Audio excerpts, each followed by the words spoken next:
Puja's food ব্লগে সবাইকে স্বাগত জানাই। আজকে বাঙালির খুবই পছন্দের একটি পদ, অনুষ্ঠান বাড়ির মতো মাছের মাথা দিয়ে পুঁই শাকের ছ্যাঁচড়ার রেসিপি আমি আপনাদের সাথে শেয়ার করব।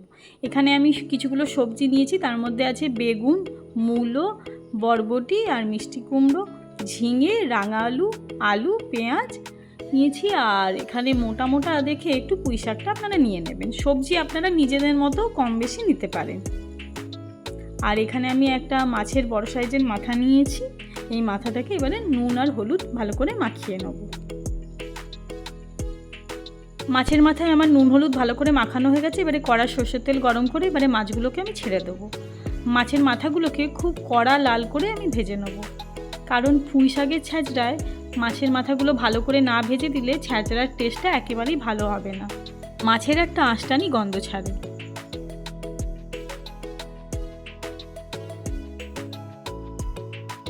দেখুন মাছগুলো আমার লাল করে ভাজা হয়ে গেছে। এবারে মাছের মাথাগুলোকে আমি এক এক করে তুলে নেব।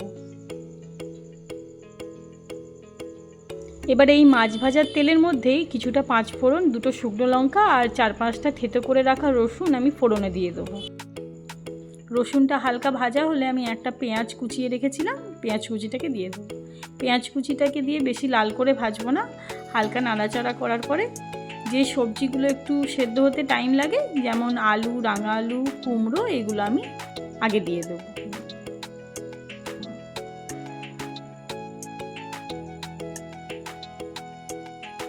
এবারে এর মধ্যে আন্দাজ মতো নুন আর হলুদ গুঁড়ো দিয়ে দেবো, দিয়ে হালকা ভাজা ভাজা করে নেবো এই সবজিগুলোকে। দেখুন আমার ভাজা অনেকটা হয়ে এসছে। এবারে নরম যে সবজিগুলো ছিল, যেমন ঝিঙে, বেগুন, বরবটি, ওইগুলো দিয়ে দেবো। হালকা নাড়াচাড়া করে কিছুক্ষণের জন্য ঢাকা দিয়ে সবজিগুলোকে মজতে দেবো। কিছুক্ষণ ঢাকা দিয়ে রাখা হয়ে গেছে। এবারে ঢাকা খুলে দেখে নিই। দেখুন সবজিগুলো অনেকটাই মজে এসছে। এবারে আমি কেটে রেখেছিলাম যে পুঁই শাকটা এর মধ্যে দিয়ে দেবো। পুঁই শাকের ছ্যাঁচড়ায় আপনারা আরও নানান ধরনের সবজি দিতে পারেন, যেমন পটল, ফুলকপি, থোড়, এগুলো দিয়েও আপনারা করতে পারেন। এবারে আমি পুঁই শাকটাকে সবজির সাথে ভালো করে মিশিয়ে নেব।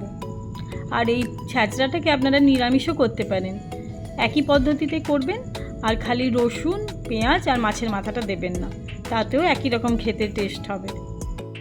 দিয়ে ভালো করে মেশানো হয়ে গেছে। এর মধ্যে এবারে আমি 1 চামচ ধনে গুঁড়ো, 1 চামচ জিরে গুঁড়ো, 1 চামচ লঙ্কার গুঁড়ো আর স্বাদের জন্য সামান্য একটু চিনি দিয়ে দেবো, টেস্টটাকে ব্যালেন্স করার জন্য। এবারে সমস্ত মশলার সাথে পুঁই শাক আর সবজিটাকে ভালো করে আমি মিশিয়ে নেব।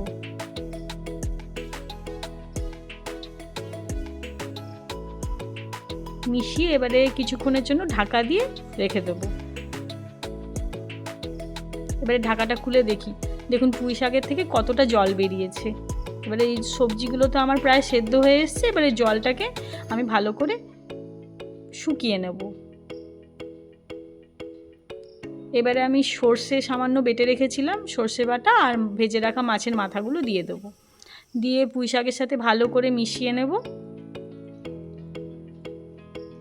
এখানে সামান্য পরিমাণে সর্ষে বাটা দিয়েছি। আমার মনে হয় সর্ষে বাটা দিলে ছ্যাঁচড়ার টেস্ট আর একটু ভালো হয়, আপনারা না চাইলে নাও দিতে পারেন। এবারে আরও কিছুক্ষণ ঢাকা দিয়ে আমি ছ্যাঁচড়াটাকে হতে দেবো। এবারে ঢাকা খুলে দেখে নিন, চলুন ছ্যাঁচড়াটা কেমন হয়েছে। দেখুন আমার জলটা পুরো শুকিয়ে গেছে আর খুব সুন্দর মাখা মাখা একটা হয়ে এসছে। মাছের মাথাগুলোর সাথে আমার ছ্যাঁচড়াটা পুরো মিশে গেছে একবারে। এবারে আমি এটাকে নামিয়ে নেব। আমার ছ্যাঁচড়া একেবারে রেডি। এবারে সুন্দর করে আমি এটা পরিবেশন করে দেবো। আর আমার ভিডিওটি যদি আপনাদের ভালো লেগে থাকে, ভিডিওটিকে অবশ্যই একটি লাইক, শেয়ার অ্যান্ড চ্যানেলটিকে সাবস্ক্রাইব করে দেবেন। আর একটি কমেন্ট করে অবশ্যই জানাবেন আপনাদের রেসিপিটি কেমন লাগলো। এই রেসিপিটি একবারে ফলো করলে আপনারা বাড়িতে খুব সহজেই অনুষ্ঠান বাড়ির মতো ছ্যাঁচড়া বানিয়ে নিতে পারবেন।